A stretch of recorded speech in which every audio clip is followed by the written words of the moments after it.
Timnas Indonesia derita kekalahan terbesar, Jai Idzes minta maaf.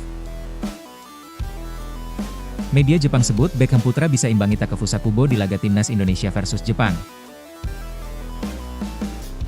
Reaksi Emil Audero usai Timnas Indonesia babak belur dihajar Timnas Jepang 06, begini katanya. Pula Romeni CS dibantai Jepang, pundit asing sindir politik di sepak bola Indonesia. Seharusnya Indonesia menjadi Brazil di Asia.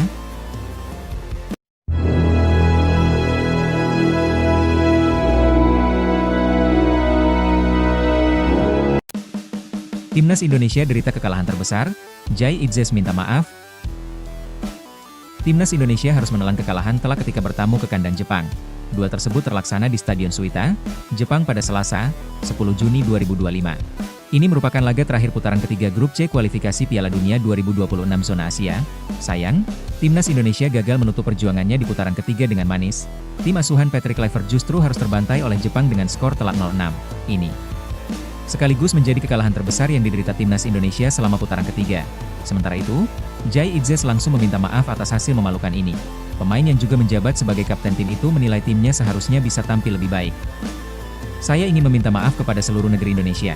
Kita bisa dan harus melakukan jauh lebih baik daripada yang kita tunjukkan tadi malam. Kami memiliki tim hebat dengan banyak potensi, tetapi akan membutuhkan waktu untuk membangun. Saya benar-benar percaya dengan tim ini, kita dapat mencapai hal-hal hebat, kata Jai Idzes. Lebih lanjut, Jai Idzes mengungkapkan sebuah permintaan kepada supporter Timnas Indonesia. Pemain berposisi sebagai B itu ingin supporter bersabar dan terus memberikan dukungan kepada skuad Garuda. Sebagai sebuah tim, kami pasti memiliki pendukung terbaik di dunia. Tapi kami butuh kesabaranmu. Tolong terus mendukung kami sehingga kami dapat melanjutkan perjalanan ini bersama-sama di jalan kami menuju kehebatan, ujarnya.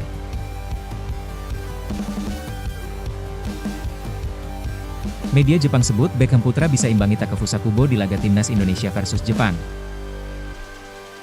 Timnas Indonesia memang harus mengakui keunggulan Jepang dengan skor telak 6-0 pada laga terakhir kualifikasi Piala Dunia 2026. Namun, salah satu penggawanya yaitu Beckham Putra Nugraha berhasil mencuri perhatian media di negeri matahari terbit itu. Pemain asal Persib Bandung itu dipercaya pelatih Patrick Kluivert untuk tampil sebagai starter. Bermain di sektor kiri dengan mengenakan nomor punggung 6, Beckham menunjukkan determinasi tinggi sepanjang laga. Walaupun tak mencetak gol, dia dinilai mampu menunjukkan permainan bagus dan penuh kerja keras. Gelandang serang berusia 23 tahun itu aktif membantu serangan dan turut bertahan saat timnya ditekan. Media olahraga Jepang, Sponichi, menulis ulasan khusus tentang kontribusi Beckham selama pertandingan. Dia menunjukkan semangat tinggi baik dalam menyerang maupun bertahan, bahkan dapat menyamai performa Takefusa Kubo, tulis media tersebut. Beckham mendapat pujian setinggi langit karena penampilannya yang tak gentar menghadapi lawan yang jauh lebih unggul secara kualitas. Selain itu, dia menarik perhatian publik Jepang karena namanya dinilai unik dan mudah dikenali. Performa pemain didikan Sekolah Sepak Bola Uni Bandung itu membuka harapan akan potensi generasi muda Indonesia. Banyak pihak menilai dirinya layak mendapat lebih banyak kesempatan bermain di level internasional. Bagaimana menurut kalian, apakah setuju? Silahkan tulis di kolom komentar.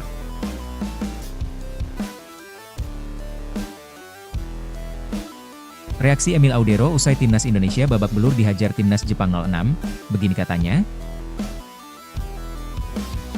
Reaksi Emil Audero usai Timnas Indonesia babak belur dihajar Timnas Jepang menarik diulas. Laga diketahui berakhir dengan kekalahan telak skuad Garuda dengan skor 0-6, Emil Audero pun memastikan akan berbenah diri. Dia siap menampilkan kinerja lebih baik lagi ke depannya bersama skuad Garuda. Ya, Timnas Indonesia kalah 0-6 dari Jepang kala berhadapan di laga terakhir grup C putaran ketiga kualifikasi Piala Dunia 2026 zona Asia.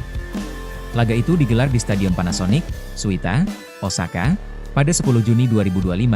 Emil Audero mengakui kualitas yang dimiliki Jepang sehingga timnya menelan kekalahan telak. Dia pun banyak mendapat pelajaran penting dari laga tersebut. Kami belajar dan terus maju, kata Emil.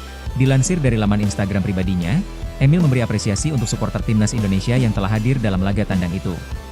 Pasalnya, kehadiran mereka sangat penting untuk Timnas Indonesia, meskipun gagal mencuri poin dari laga tersebut.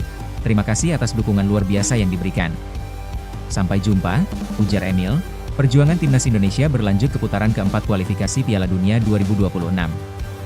Mereka akan bersaing dengan 5 negara lainnya yang juga lolos ke babak 4.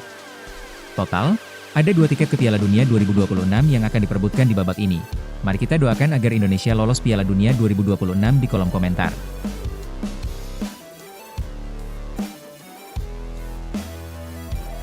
Ular Romeni CS dibantai Jepang, pundit asing sindir politik di sepak bola Indonesia. Seharusnya Indonesia menjadi Brazil di Asia? Timnas Indonesia menelan kekalahan telak dari Jepang. Pasukan Patrick Kluivert dibantai 0-6 di Suita City Football Stadium, Selasa, 10 Juni 2025, sore WIB. Kekalahan telak itu memang tak mempengaruhi posisi Timnas Indonesia di klasemen akhir grup C babak ketiga kualifikasi Piala Dunia 2026. Timnas Indonesia masih memiliki asa ke Piala Dunia 2026 dengan melakoni pertandingan di babak keempat kualifikasi Piala Dunia 2026 zona Asia. Namun kekalahan telak dari Jepang membuat Patrick Kluivert memiliki banyak pekerjaan rumah sebelum ular Romeni dan kawan-kawan jalani laga babak keempat kualifikasi Piala Dunia 2026. Kekalahan telak pasukan Garuda oleh tim Samurai Biru juga jadi sorotan salah satu pundit yang juga penulis buku Football Starts at Home, Tom Bier. Sosok Tom bukan orang sembarangan. Ia merupakan praktisi pembinaan sepak bola muda. Tom Bier bahkan bisa dibilang sangat berjasa pada perkembangan pembinaan pemain muda di Jepang. Sindiran Tom terhadap sepak bola Indonesia pasca kekalahan dari Jepang berawal dari cuitan akun emosi Jiwaku, salah satu pria yang berjasa di sepak bola paling dasar di Jepang. Hello Pak Tomsan 106. Cuitan itu lalu dibalas oleh Tom dengan menyebut bahwa Indonesia bisa saja menjadi negara kuat seperti Brasil. Namun sayangnya, kata Tom, di Indonesia, sepak bola dan politik sangat kenal dan ia sangat lelah dengan hal seperti itu. Saya sudah mencoba di Indonesia, tetapi politiknya terlalu melelahkan. Indonesia seharusnya menjadi Brasil di Asia, cuit Tom. Nah, gimana menurut kalian bosku? Silahkan tulis di kolom komentar.